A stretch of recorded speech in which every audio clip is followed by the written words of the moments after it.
Cintai film-film Indonesia, cari tahu tentang update-nya di voi.id. Sekarang lagi sibuk ada syuting series dan mempersiapkan beberapa layar lebar.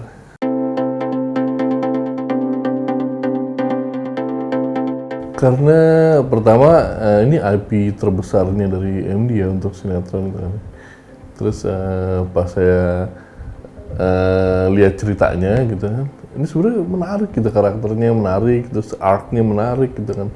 Oh ini bisa nih dibikin tontonan yang seru dan menghibur gitu sih. Poinnya sih itu, pengen bikin tontonan yang seru, menghibur, dan ya ini makhluk baru nih, series nih gitu kan, itu belum pernah coba juga, tantangannya kayak apa gitu kan, dan itu tantangannya sih pertama, dan pengen bikin tontonan yang seru dan menghibur tadi gitu. Bedanya adalah kalau series itu kan durasinya panjang banget gitu kan, jadi beda treatment yang kalau film kan kita melihatnya sebagai kayak sebuah sajian 3 babaknya, act 1, act 2, act 3 gitu kan, terus dengan segala macam detailnya gitu kan. Kalau series tuh setiap karakter itu punya arc yang panjang gitu kan, dan ya itu ngejagain emosinya, ngejagain continuity-nya, terus jagain ini udah di mananya tuh lumayan ribet, lumayan kompleks gitu kan, kompleks banget malah gitu kan. Dan apalagi syuting scene juga yang nggak punya banyak waktu gitu kan, jadi satu hari tuh bisa sekian belas scene, bahkan sampai 20 scene kita harus ambil gitu kan. Nah ini tantangannya luar biasa sih, jadi harus cepat dan bagus. Nah itu dia.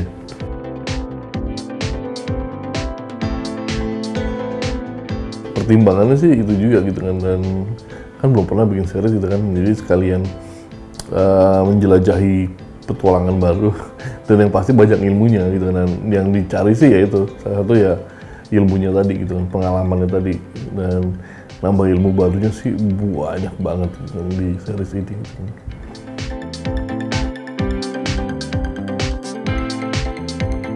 Yang pasti tontonan yang menarik itu harus punya itu tadi kan, storytelling yang ngehook penontonnya gitu kan, terus karakter building yang deket sama penontonnya juga, yang bisa menggantungkan hati penonton ke karakter-karakter tersebut gitu kan. Nah, itu susah gitu kan, dan nggak segampang kelihatannya gitu kan. Nah itu dia, itu yang dibutuhin, terutama karakter yang berubah gitu, yang punya arc gitu kan. Nah itu yang tadi orang kaya atau jadi miskin, terus yang set of mainnya dia kayak gimana gitu kan, terus apa yang akan dilakukan ke depannya, goalsnya berubah apa segala macam, itu kan setiap episode pasti berubah terus gitu kan. Nah ini untuk menggantungkan antara episode ke episode lainnya, cliffhanger-nya kayak apa gitu kan, supaya penonton tetap ikut gitu kan. Itu yang tricky sih gitu kan. Tapi kalau udah nemu selaknya, asik banget gitu kan. Oh ini gini. Jadi benar-benar sebuah makhluk yang beda gitu dari film ya.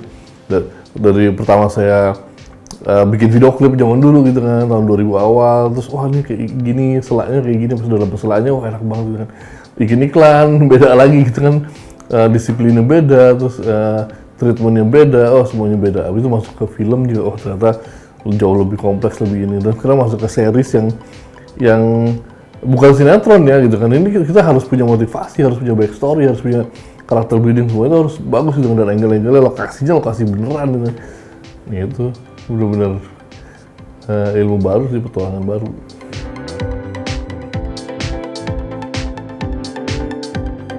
Optimis banget karena Indonesia tuh kaya banget gitu, kaya dari semuanya, bisa punya cerita itu banyak banget, kita punya cerita gitu, kalau mau kita gali itu nggak ada habisnya.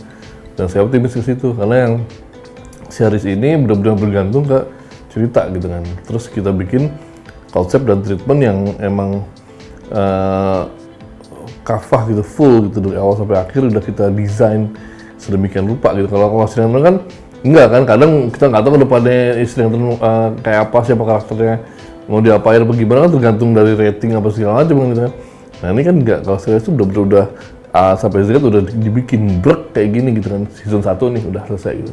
Kalau kita berangkat season 2 udah dibikin dulu, brek, desain dulu semuanya, jadi jalan gitu kan. Bener-bener dibikin dari awal, udah dibikin udah di atas meja gitu kan, jadi syuting udah tinggal syutingnya. Kalau sinetron kan enggak kan, dengan kita nggak tahu depannya apa, dan gayanya juga berbeda, gayanya tuh gaya yang eksplosif gitu kan, wah, actingnya kan yang serba eksplosif gitu. Kalau series enggak, series kan pendekatannya lebih ke sinematik gitu kan, lebih ke natural actingnya, terus itu tadi kan angle-angle-nya juga lebih sinematik gitu kan, biarpun nggak sinematik film gitu ya gitu kan, karena di sini juga mediumnya nggak film kan yang lebar dengan 2:3:5 kan perbandingan rasio screen-nya. Kalau ini kan masih 16:9 Full HD, emang buat ditonton di handphone dan di TV gitu kan. Tapi pengambilannya, treatment directingnya, treatment artnya, apa semuanya, productionnya sudah seperti film sebenarnya gitu. Udah tinggal di-upgrade dari sisi productionnya aja sebenarnya. Udah bisa menjadi film gitu kan, dengan tadi kan dengan membuatnya ke layar lebar udah bisa jadi film sebenarnya. Tapi ini series di speknya diturunin, dibikin ceritanya emang panjang, yang enak banget. Kalau film jadi kan suka bercerita dengan terburu-buru tuh kalau film, karena harus selesai kan 1,5 jam atau 2 jam. Kalau ini bisa sampai berjam-jam gitu kan, jadi karakternya bisa mengalir terus gitu ceritanya gitu. Dan optimis banget, Indonesia punya banyak cerita yang bisa dieksplor.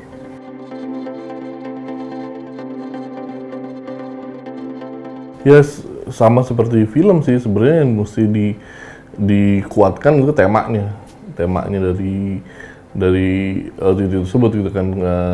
Kan kalau film kan banyak film-film yang bisa akhirnya merambah dunia, film-film yang emang secara tema, secara story-nya juga yang diangkat itu ada nilai apa, eksotis gitu ya.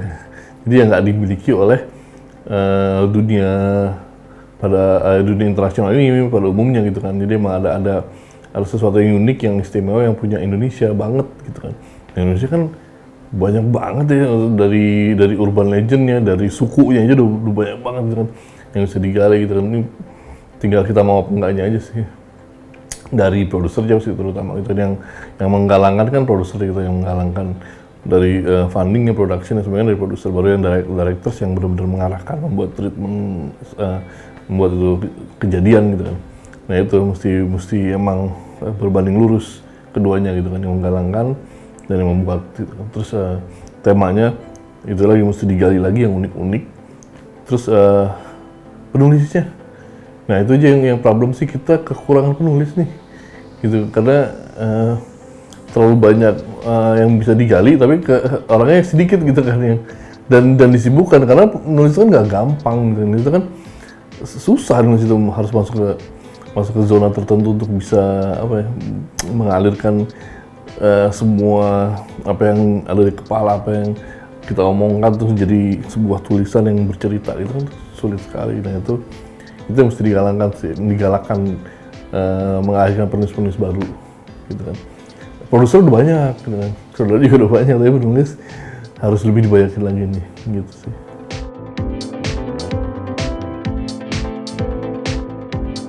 Tapi berusaha untuk melihat, looking at the bright side-nya aja gitu kan, apa blessing in disguise-nya gitu kan, apa makna di balik ini semua gitu kan. Mungkin emang kita harus pertama harus bercermin gitu kan, apa yang udah kita lakuin selama ini, terus mungkin kita emang harus apa ya, memperbaiki apa yang selama kita lakukan, apakah itu salah atau apa segala macam gitu kan. Nah ini kayak kalau saya ngeliatnya sih kayak lagi di reset aja, bukan cuma film sih, semuanya gitu kan, semua elemen gitu kan lagi di reset, lagi diberikan kesepakatan kedua untuk mulai lagi dari awal gitu kan, untuk memulai semuanya dari awal, membuat itu subur. Gimana caranya, kita harus saling apa ya, saling mencari gitu kan, terus gimana supaya ladang ini subur kembali. Ladang ini kan lagi di reset, kan lagi dicacah gitu kan, lagi dibersihin. Terus kalau ladang udah kering kan misalnya gitu kan, digemburin lagi, dibikin subur kembali. Nah saya yakin sih ini bisa menjadi proses itu gitu, proses penyuburan ladang kembali gitu kan, dimana akan muncul dari bibit-bibit baru ini akan muncul tanaman-tanaman yang seger gitu kan, yang akan kita nikmati nantinya gitu kan. Karena untuk kedepannya jadi nggak cuma bioskop doang nih tempat berlabuhnya para film gitu kan, tapi ke OTT juga kan. Sekarang banyak OTT yang kayak kemarin saya bikin film-film untuk OTT itu kan banyak juga gitu kan. Nah ini bisa jadi bukan sarana latihan sih, tapi sarana berkarya gitu, sarana untuk memoles diri gitu kan, untuk para mungkin saudara baru atau saudara yang lama yang ingin mencoba lagi gitu kan. Bisa banget nih di film-film OTT ini sangat-sangat terbuka gitu kan, dan kesempatannya banyak gitu kan. Nah ini benar-benar kayak lagi dilihat lagi nih gimana nih ekosistemnya gitu kan, gimana supaya bisa berkembang lagi dan membesar lagi dan dengan kualitas yang mumpuni, yang baru gitu kan. Akan dicari lagi titik equilibriumnya gitu ya, dimana semuanya jadi berbanding lurus nih antara production gitu kan, dan penjualan dan demand masyarakat dan OTT, bioskop, apa semuanya akan terjadi garis keseimbangan gitu nantinya sih. Kayak itu mudah-mudahan sih akan sampai ke titik itu gitu ya. Jadi kayak lagi kita harus berbesar hati aja dulu nih, harus optimis, harus benar-benar positif ya, bukan positif coronanya, tapi berpikiran positif. Kita itu mengeluarkan semangat baru sih gitu kan untuk kedepannya.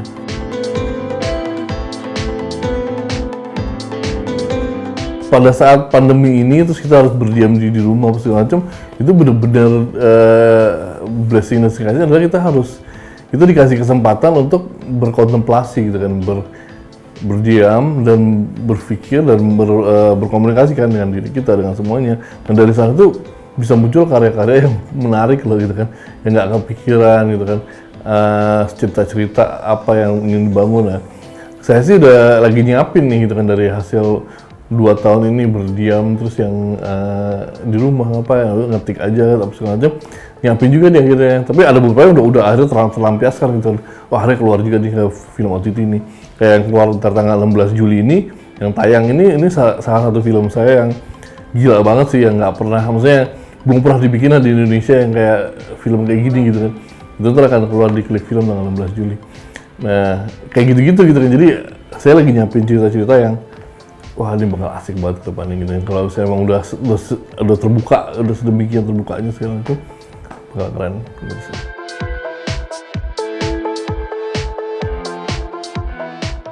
Semakin maju semakin bisa diterima oleh dunia, bukan Indonesia doang, dunia.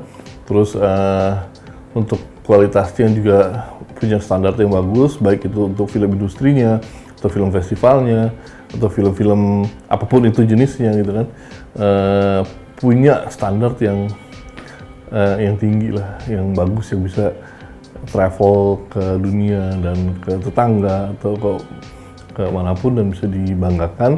Dan yang paling penting sih mempunyai substansi yang kuat untuk bisa menyentuh penontonnya, terus untuk bisa memberikan perubahan yang baik lah ke penontonnya. Itu yang harus.